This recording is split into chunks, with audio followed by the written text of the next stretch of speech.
For the fourth accused person, there has been an allegation that while in custody, he was referred to as Kinara. Kinara refers to a leader. When that was mentioned, the first thing that ran in my mind was a quote by the well-known Mahatma Gandhi. He said that, "I suppose leadership at one time meant muscles, but today it means getting along with people." As a leader, I believe is there to guide the detainees on the right path and not otherwise. That should have worked for him and not against him. Your Ladyship, if I may, when I had a look at paragraph 45 of the sworn affidavit, they attempted to talk on rights of particular persons, including victims and witnesses, but they deliberately excluded rights of the accused persons. What does that tell us? We can answer it later on. Your Ladyship, I'd refer to the case of Dwight Sagarai, in as much as many counsel have referred to it, and again attempt to say something on it. In this case, we are told that the prosecution must prove that there has been that said interference. And how do they do it? They have to demonstrate that there has been communication, whether directly or indirectly,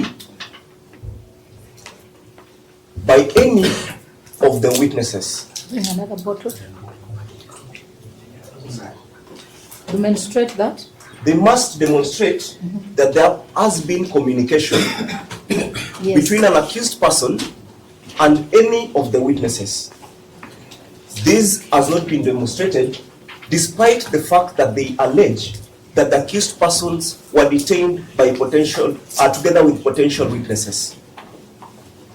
Again, still, in this case of Dwight Sagarai, the learned judge talked of the proof that there could be any close familial ties or relationships between the accused person and the witnesses.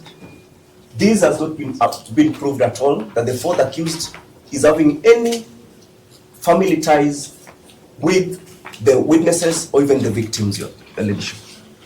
Your Ladyship, we are also told of threats. Having looked thoroughly through these affidavits, there is no threat or any allegation of threats that have been talked about in the affidavits. I therefore don't understand why there are allegations of interferences with witnesses. Your Ladyship, if I may, we are also told that under paragraph 42 and 43, because of time, they're attempting to talk on public interest. And I was surprised by the assertions of my president, who is unfortunately no longer here with us. The president was trying to speak and say that tomorrow there could be issues within the country. Your Ladyship, as advocates, even when you address the court, it's clear that some of us are politicians. My lady would be opposed to that line of submission if counsel could refrain. The president is not here. You represent the president. She left. The two of She's you no longer here. represent- Yes. No, that does not stop him from commenting. Thank you, He is responding. We can't call her to come back. Proceed, counsel. And you have not said anything offensive. Thank you. Yeah, proceed. Your Ladyship, you're very fair. I wish you'd make a ruling today. Though it would be unfair to the president. Yes, my lady, let me just mention this, even if it doesn't go on.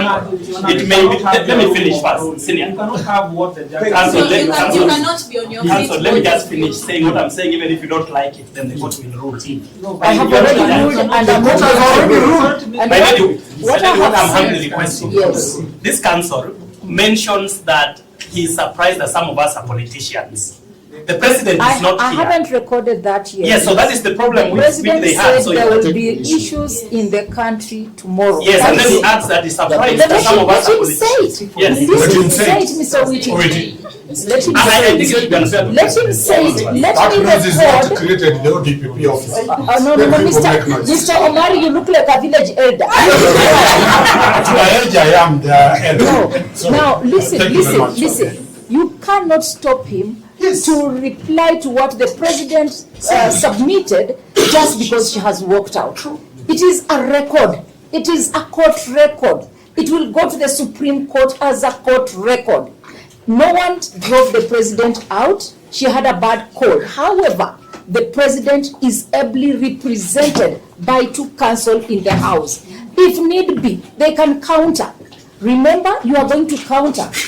Sit down, give him time, or else I am resilient enough to keep you here up to 8. That is up to you. Now proceed. Thank you so much, Your Ladyship. And kindly, I appreciate the protection from Xavier, which is too harsh on us. I'm sorry. No. He's just a very bright young man. So he's just a bright advocate and very passionate. And so and very, very zealous, so no problem. Very well, No, Your yeah, Ladyship. proceed. Apologies, my lady. Apology accepted. Very well, Your Ladyship. Okay, proceed. I really appreciate your direction. Okay. Going forward on to paragraph 45. Yeah, you see, the thing of politics is not in the proceedings. Thank you. Yeah, left out. Proceed now. Your Yes. Ladyship, I'll get back to that. I think it should come at the tail end. When you get back to it, remember not to politicize my Very well. court. Very well, Your Ladyship. Yes. I will not. I will Yeah. just talk on public interest. Because Yes. Very well. Going to paragraph 45 of their affidavit, you notice that a clear reading. Perhaps somebody can assist Mr. Xavier Whitty with that. It reads out, Your Ladyship. This honorable court has a constitutional obligation to uphold and balance the rights of all parties, including the rights of victims and witnesses. It would be in the interest of justice that the accused persons are granted bail at the stage of these proceedings. Kindly, I know counsel might be tempted to say something on that. They accept that the accused person should be granted bail. Under paragraph 45, they can confirm that. So, in as much as we are trying to go up and down with all these, I think we would have rested with arguing on conditions or terms that are supposed to be put in place, rather than arguing on whether or not they're supposed to be granted bail. Whoever sworn this affidavit stated clearly that they said that the accused persons have a right to be granted bail or bond under your paragraph 45. As we proceed, Your Ladyship, we were speaking on the public interest, where I stated that some of us, I was not even referring specifically to the President of the Law Society of Kenya. Some of us are politicians. Myself, I'm a politician, and some other lawyers are politicians. When we speak about politics, we know it's in the public interest. When somebody swears an affidavit and states that there would be public anger and threats to their safety, to be clear enough, we would state that how many people in the public know about the accused persons who have been arraigned here before the court. The question would be, Your Ladyship, I'm tempted to reason out that we are attempting to sacrifice the small fish at the expense of the big fish. When we talk about the public being raged and having to demonstrate tomorrow, the demonstrations are not because of the small fish. Maledi, do you want him to continue? We object. Mr. Omari, we object. I am here to represent the DPP. I object to that line of argument. It is on the basis of facts which we don't have.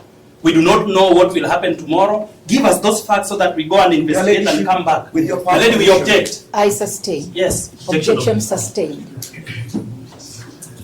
Your Ladyship, I would refer the court to section 59 of the Evidence Act, whereby courts can take judicial notice of certain aspects. Maledi, the objection has been sustained. Council should just drop it. Okay, let's let him say the statement, judicial notice Madam, of we what don't he know had which kind of not. fish is He had, no, I Just talking I about already fish. sustained the objection. The fish has come from your mouth. Let him say it. Let him say it. Do not bully the advocate. Let him say it, and then I will sustain and expunge. Proceed. Whatever you say, I will. If I have already said do not go that route, I'll expunge from the record.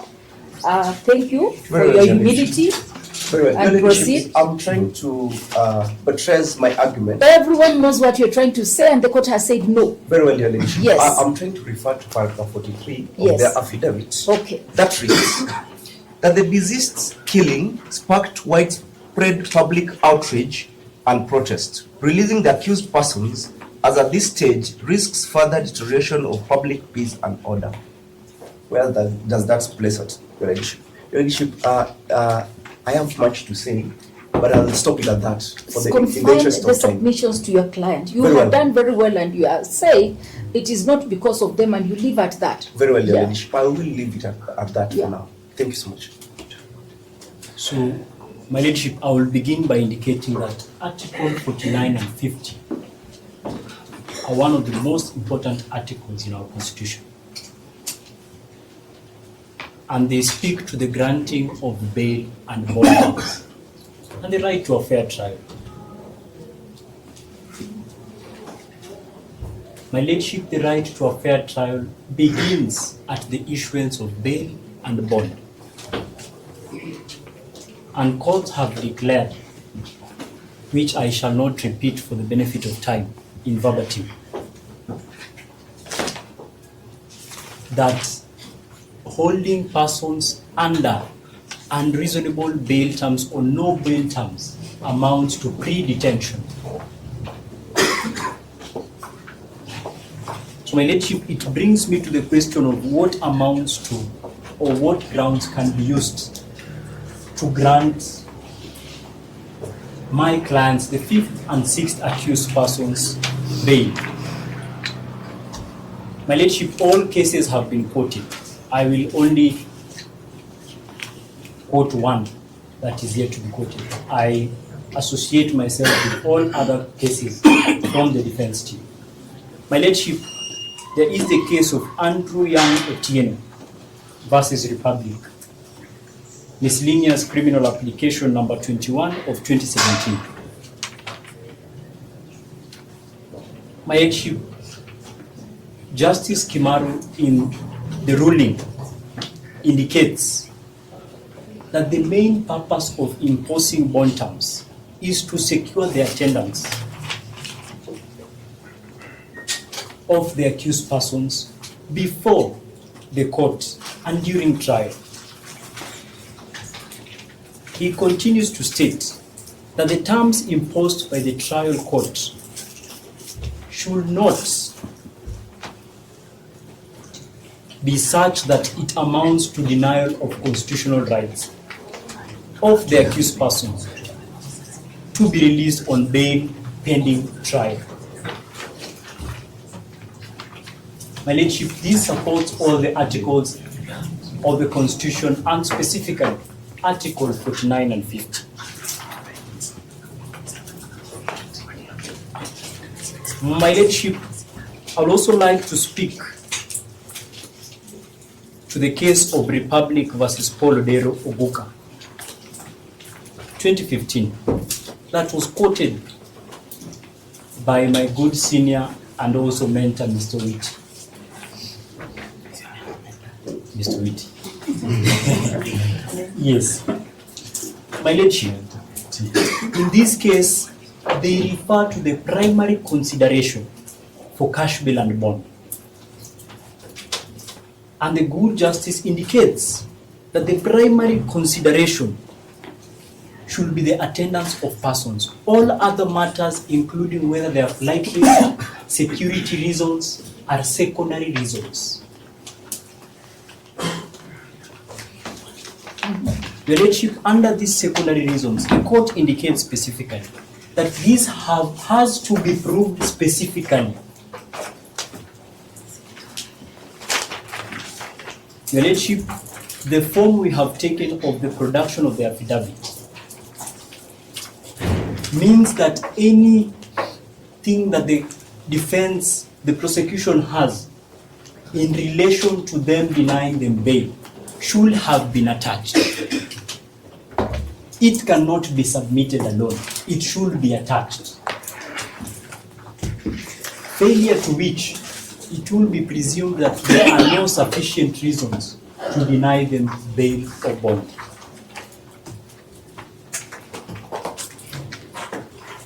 Your Lordship, on that basis, I will go to the affidavit to confirm, and specifically to the 5th and 6th accused persons, whether those terms have been met. Your Lordship, we can proceed to paragraph 34. I believe that is page 6. And that speaks specifically to the 5th and 6th accused persons. Your Lordship, it has been indicated under paragraph 34 and admitted, which we are not sure and we cannot deny, that the deceased was being held at the station. Under Article 35, it is indicated that there is a significant risk that the accused may influence or interfere with the co-accused persons. Your Honor, the word specifically is may. Your Lordship, we are all aware that may is a speculation.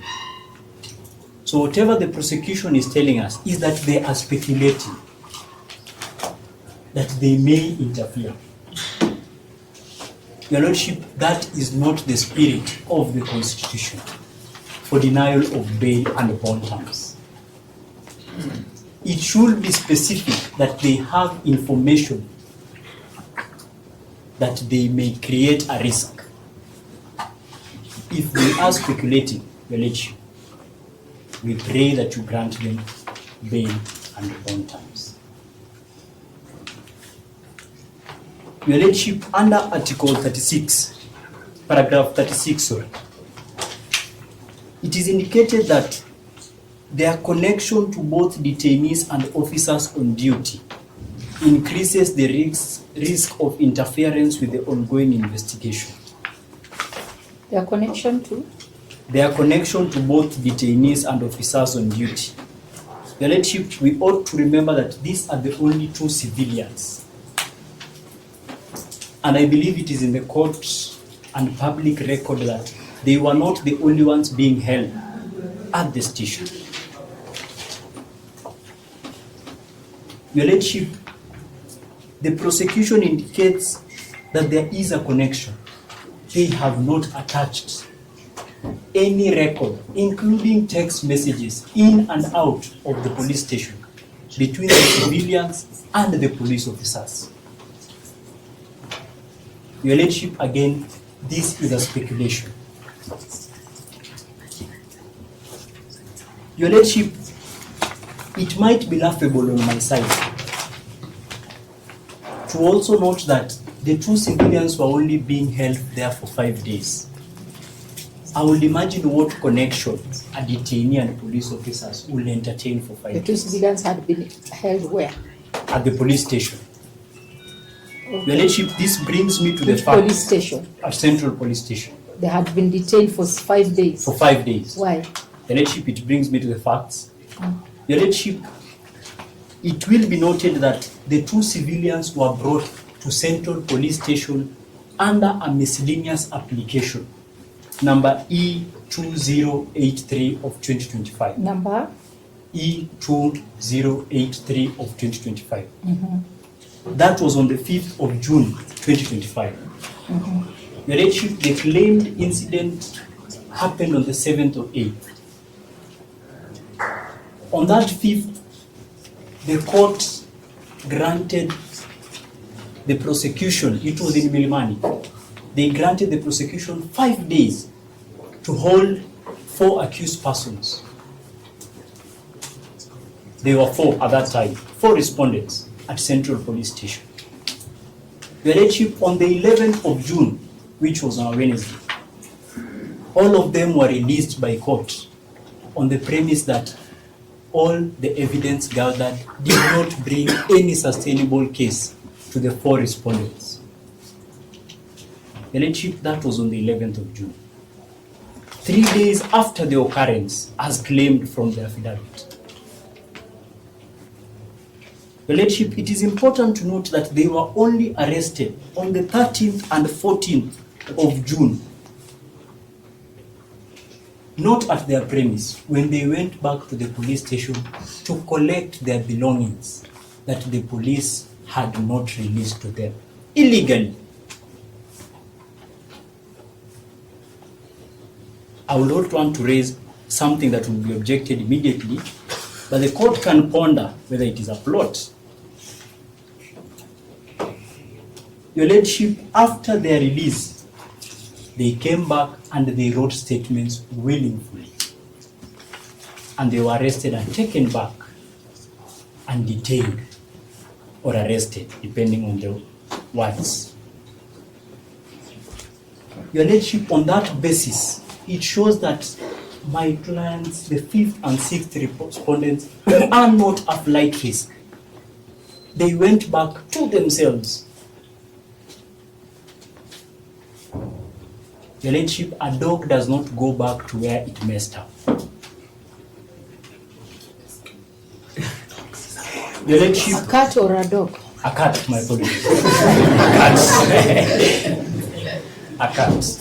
Your Lordship, under paragraph 37, the prosecution raises an issue that their release also poses a threat of intimidation of civilian witnesses. Your Lordship, I will imagine that they are admitting that the investigations are a bit casual, that even a civilian would tamper with it. I'm just imagining. Your Lordship, they have not shown any connection between the two civilians and any police officer or any IPOA member who is investigating this issue. It will therefore be very unfortunate for this claim to be sustained on the basis that they might interfere with witnesses. Your Lordship, this is a claim that has to be proved specifically. Your Lordship, specifically on the affidavit, they also claim that there might be interference with investigation. Your Lordship, my good belief and my seniors might guide me, because we are still learning the process. Once a charge has been brought, it means investigation has been concluded.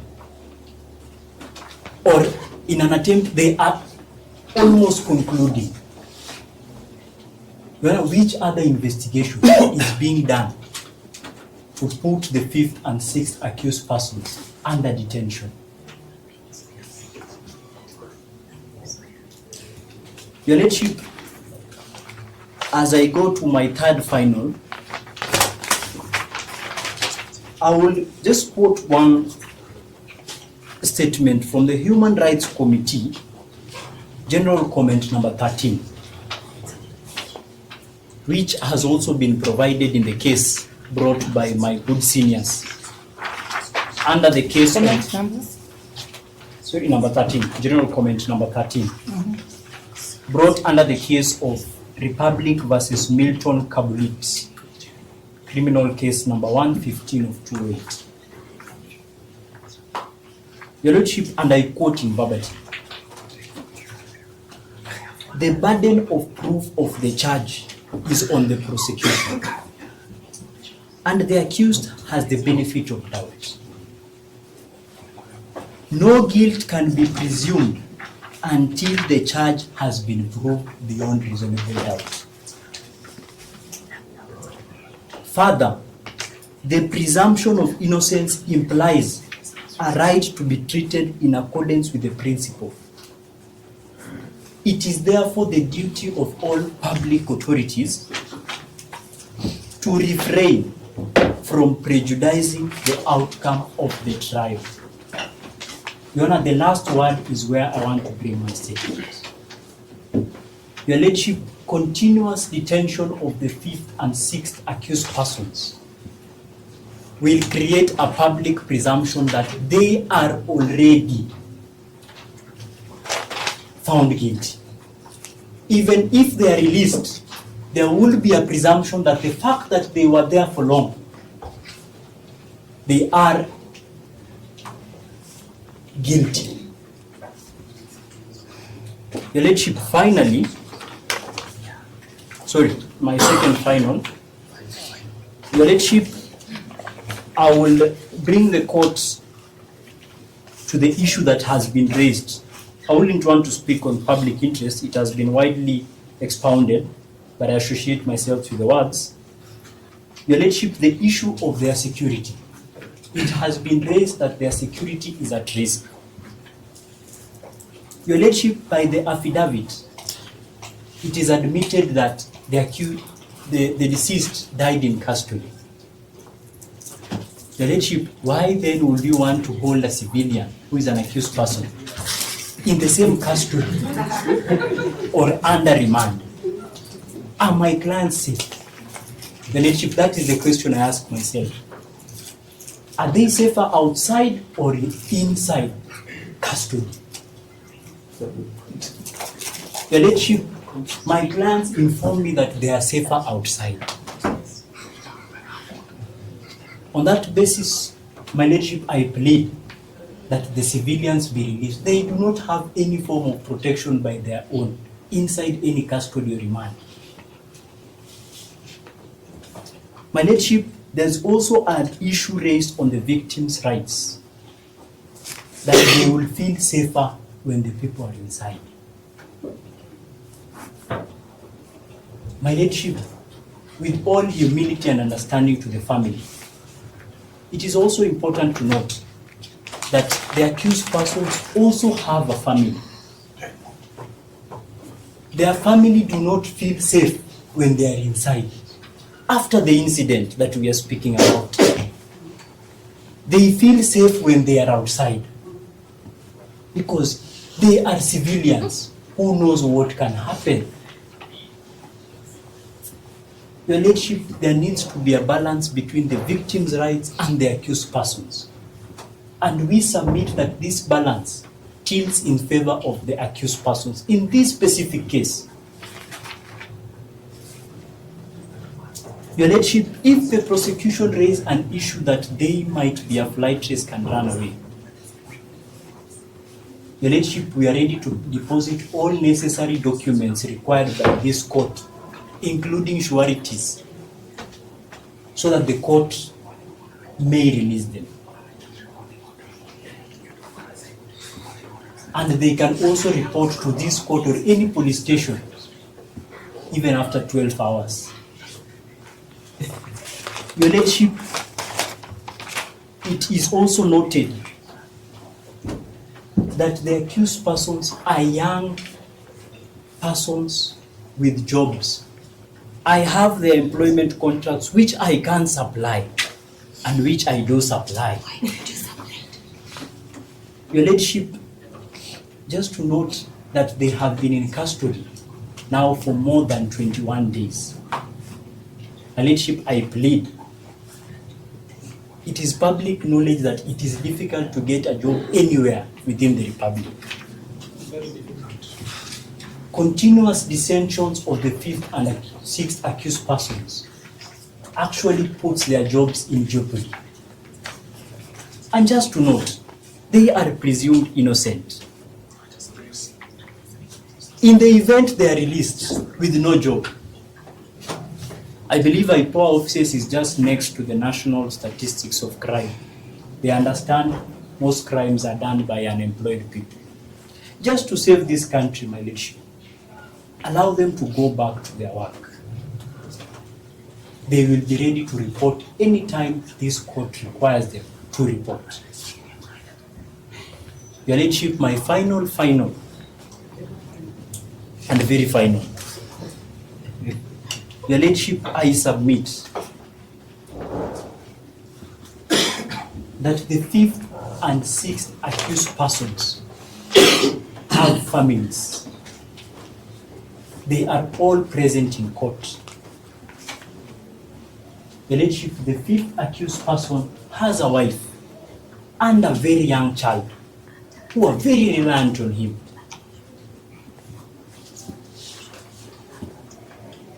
child does not understand that the father is inside. The child needs to eat. As long as they are presumed innocent, Your Lordship, let the child live a good life with the father outside and working. Your Lordship, for the sixth accused person, Your Lordship, he is a young man with a job where the family fully relies on him.